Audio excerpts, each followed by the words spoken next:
Our third task is to use the skewness and kurtosis measures to assess the normality of OLS residuals. Here are the residuals, select them, Ctrl C copy and paste them here. I'm going to calculate skewness here. Excel command to calculate skewness is skew, put an equal sign and type skew, and within parentheses select these residuals. Press enter. We can see that the calculated value of skewness is 0.348, and recall that the theoretical value of skewness under normal distribution is 0. So now we need to assess whether this 0.348 is significantly different from 0 or it is not significantly different from 0. If this 0.348 is significantly different from 0, then we will say that the skewness is positive and the distribution of residuals is right skewed. This can be assessed by comparing this calculated value of skewness with its critical value. This can be done by using simulations. Before carrying out simulation for the skewness measure, let's calculate the excess kurtosis and the kurtosis as well as the Jark-Bera statistic, and then we will carry out simulations for all four. Here in this cell I'm going to calculate excess kurtosis. The Excel command to calculate excess kurtosis is curt. So curt and select the residuals here. Press enter. So in order to assess whether the difference between 0, the theoretical value of excess kurtosis under normal distribution, and this calculated value or observed value of excess kurtosis, which is 0.17, is significant or not. If you want to calculate the kurtosis, recall that kurtosis can be obtained by adding 3 to the excess kurtosis. So excess kurtosis plus 3.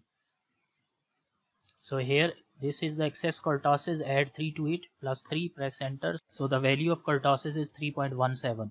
The question is whether this 3.17 is significantly different from 3 or not. If this 3.17 is found to be significantly different from 3, which is the theoretical value of kurtosis in case of normal, then we say that the peak of the distribution of OLS residuals is somewhat higher than the peak of the normal distribution. So here I have copied the formula of JB statistics from lecture notes. Now I'm going to calculate this JB statistic here. Equal sign, this TET is 51, total number of observations, steric for multiplication, and then put a parenthesis, and now we need to type skewness square. Skewness is calculated here in this cell, so put a cap sign for square and write 2 divided by 6 slash 6 plus kurtosis minus 3, which is excess kurtosis located here. Take square of this divided by 24. Close the parenthesis, press enter. So this is the calculated value of JB statistic. Recall that JB statistic follows chi-square distribution with 2 degrees of freedom. So I'm going to calculate critical value at 1% and then critical value at 5% and critical value at 10% significance level. In order to calculate critical value at 1% significance level, the command is chi-inv and then the probability 0.01 for 1% and then degrees freedom is 2. Close the parenthesis and press enter. The critical value is 9.21. So critical value at 1% is 9.21. So here is the shape of chi-square distribution, and here we have 8 and 10. 9.1 will lie somewhat here. So put a vertical line here.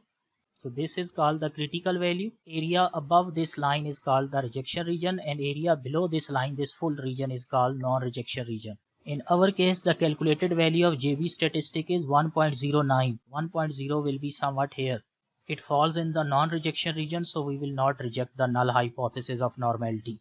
So here I am adding the conclusion. Since JB calculated is 1.092, which is less than 1% critical value, so we do not reject null hypothesis of normality at 1% significance level, and conclude that the OLS residuals series is normally distributed.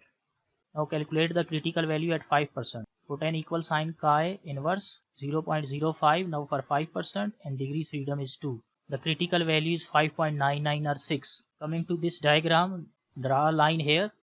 This whole region is called the rejection region and below this is called the non-rejection region. Calculated value of JB statistic is 1.09, which falls below this critical value, so we will not reject null hypothesis at 5% significance level, and we will conclude that OLS residuals are normally distributed.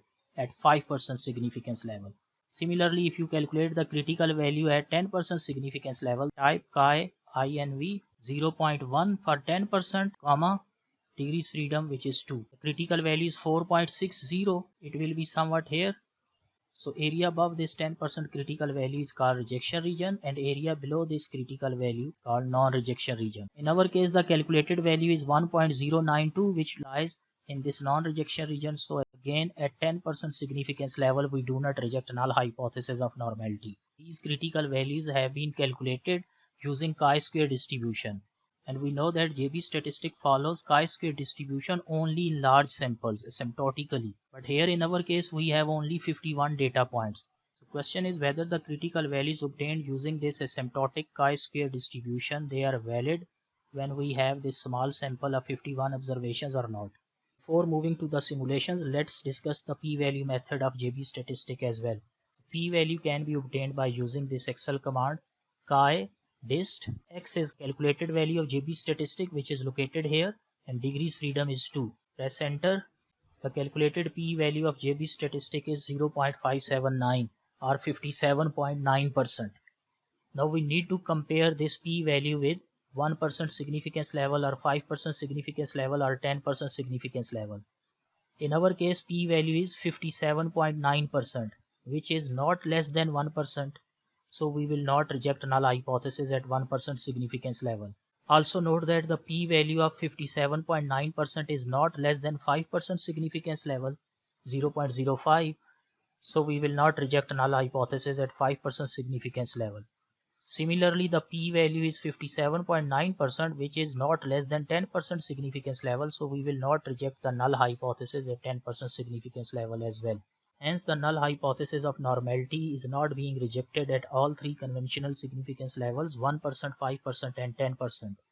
But here is a precautionary note. We have used the chi-square distribution to calculate the critical value and the p-value. Since our sample contains only 51 observations, so the question is whether JB statistic actually follows the chi-square distribution or not. If JB statistic doesn't follow chi-square distribution, then of course these critical values will be misleading.